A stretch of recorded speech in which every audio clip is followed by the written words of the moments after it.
Welcome back, my friends, to a guide through A Course in Miracles, specifically the workbook. Today we're at lesson 10. Yesterday should have been lesson 10, and I recorded 2 videos, but I was unable to upload them. I was experiencing some technical difficulties, and they are no longer in existence. So we're going to do lesson 10 again, third time's the charm. This is when things start to repeat themselves. We've literally done this lesson before, sort of. There's a subtle difference, and we'll get to that. If you remember lesson 4 tells us this: these thoughts do not mean anything. The thoughts that are occurring in our brain, note I didn't say mind, don't mean anything. Lesson 10 says something very similar. My thoughts. Before it was these thoughts, now we're in my thoughts, do not mean anything, and there's a reason for this. This idea applies to all the thoughts of which you are aware or become aware in the practice periods. The reason the idea is applicable to all of them is that they are not your real thoughts. We have made this distinction before and will do so again. You have no basis for comparison as yet. There's a reason for that. When you do, you have no doubt that what you once believed were your thoughts did not mean anything. They are not your thoughts. In fact, they're not thoughts at all. Thoughts of the ego, and again, we're going to cover this in detail. Thoughts of the ego are illusory because the ego is illusory. They don't mean anything. My thoughts in the thought system that I find myself in, which is the thought system of the ego, which is a non-entity, doesn't exist. So how could the thoughts belonging to a thinker that does not even exist mean anything at all? And yet our entire life is based upon these thoughts. This is the second time we've used this idea. The form is only slightly different. This time the idea is introduced with my thoughts instead of these thoughts, and no link is made overtly with the things around you.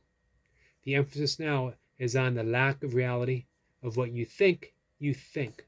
I love that phrase, what you think you think. The emphasis now is on the lack of reality of what you think you think. This aspect of the correction process began with the idea that the thoughts of which you are aware are meaningless, outside rather than within, and then stressed their past rather than their present status.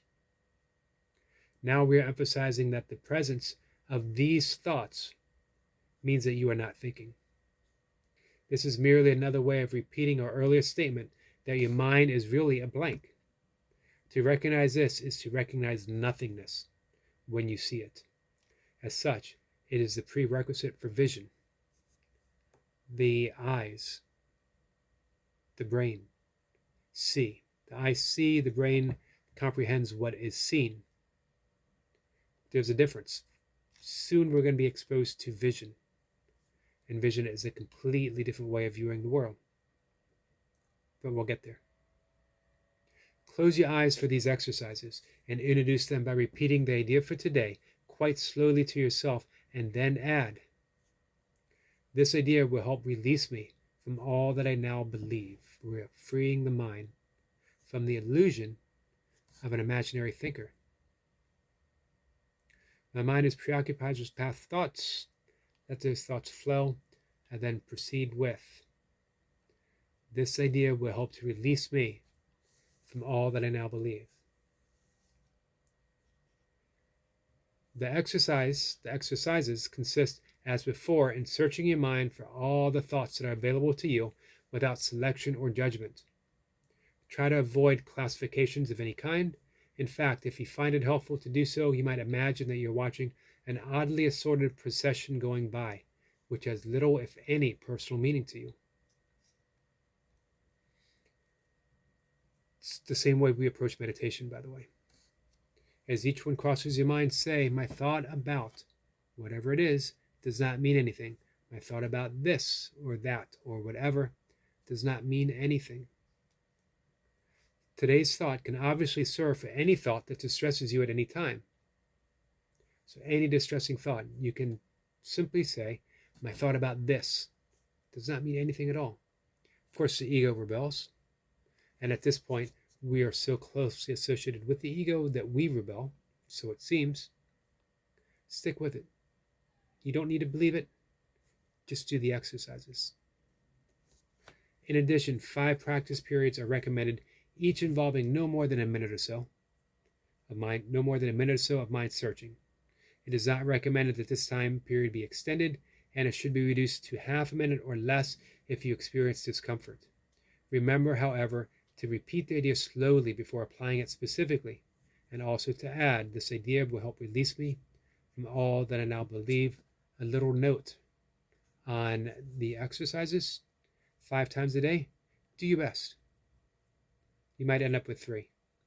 You might get all 5. You might forget entirely. You might do it once in the morning and then forget. It's okay. It's okay. Commit to doing the exercises. Next day, maybe you get all 5. Remember, do 1 lesson per day, but you can repeat a lesson. If you feel that there's something more for you to get, or if you didn't quite get it, but you think you might, you can repeat an exercise. Just don't do more than 1 per day. Do them in order. At least your first time through, or your first dozen times through. And then, hey, then you're a pro. You can wing it. Thanks, guys.